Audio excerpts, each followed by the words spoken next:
Ես չեմ հիշում խոսակցություններ, որ պրիվետ ռոբ ասելու համար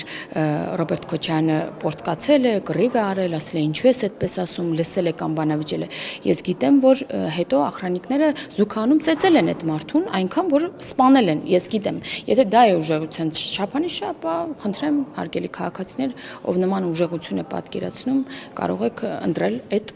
քաղաքական ուժին։ Ես դա չեմ համարում ուժեղություն։ Կամ ուժեղությունները արդյոք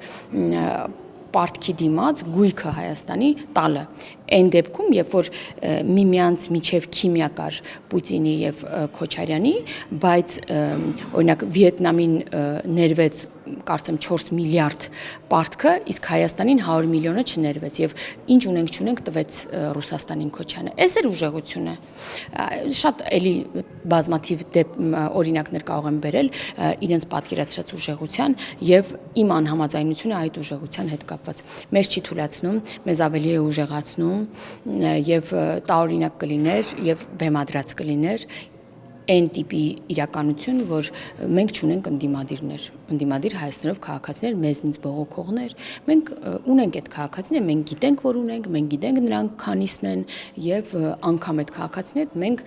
ուզում ենք խոսել եւ ասեմ ավելին, մենք հենց այդ քաղաքացիների հետ ենք ուզում խոսել։